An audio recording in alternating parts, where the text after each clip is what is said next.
तबला को कला के शिखर तक ले जाने के लिए प्रसिद्ध जाकिर हुसैन का निधन 73 इयर्स की उम्र में सैन फ्रांसिस्को में हुआ।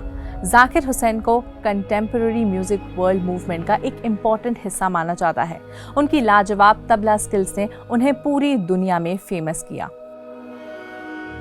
लेकिन इडियोपैथिक पल्मोनरी फाइब्रोसिस, जिसे IPF के नाम से भी जाना जाता है, इस जानलेवा बीमारी से लड़ते हुए उन्होंने 16 दिसंबर को अपना दम तोड़ा, as per his family statement. Idiopathic pulmonary fibrosis एक ऐसी बीमारी है जिसका कोई इलाज नहीं है। जी, आपने बिल्कुल सही सुना। इस सांस की बीमारी का अब तक कोई इलाज नहीं पाया गया है। ये बीमारी आखिर में क्या है, कितनी खतरनाक है और कैसे होती है, इस पर बात करेंगे आज की इस वीडियो में। Hello and welcome to Switch. मेरा नाम है सिमरन। उस्ताद जाकिर हुसैन का निधन 73 इयर्स की उम्र में सैन फ्रांसिस्को में हुआ। 3 हफ्ते से उनका इलाज चल रहा था। हालत में सुधार ना होने पर उन्हें ICU में शिफ्ट किया गया था। शुरुआती खबरों में बताया जा रहा था कि उन्हें हार्ट यानी दिल से जुड़ी कोई समस्या हुई थी। हालांकि उनके परिवार ने एक स्टेटमेंट जारी करके कहा कि जाकिर हुसैन को इडियोपैथिक पल्मोनरी फाइब्रोसिस था, इसी की वजह से उनकी जान गई। इडियोपैथिक पल्मोनरी फाइब्रोसिस क्या है?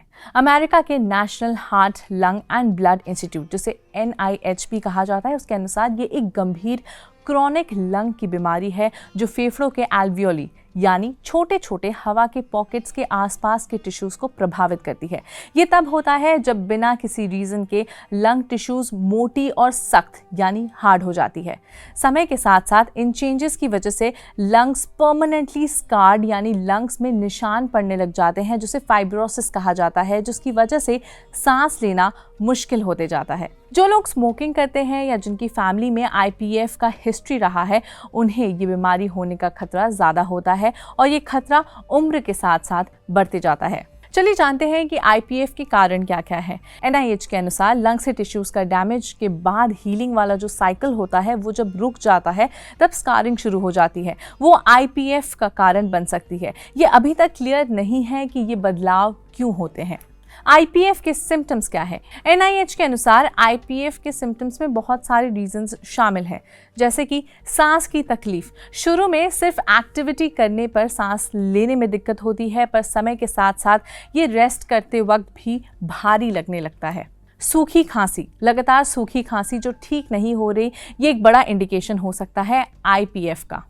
जॉइंट्स और मसल में दर्द, जॉइंट्स और मसल्स में दर्द जो शुरू में नॉर्मल हो सकता है लेकिन IPF का एक बड़ा लक्षण माना जाता है। थकान और कमजोरी, ये जनरल इलनेस का एक कॉमन सिम्टम है और IPF में भी होता है। लास्टली वेट लॉस, अगर बिना किसी वजह से धीरे धीरे वजन घट रहा है तो ये IPF का संकेत हो सकता है। इडियोपैथिक पल्मोनरी फाइब्रोसिस का इलाज क्या है? इस वक्त IPF का कोई इलाज उपलब्ध नहीं है, लेकिन मेडिसिन, प्रोसीजर्स एंड दूसरे ट्रीटमेंट्स की हेल्प से लंग की जो डैमेज हो रही है उसे स्लो किया जा सकता है और क्वालिटी ऑफ लाइफ को इम्प्रूव किया जा सकता है।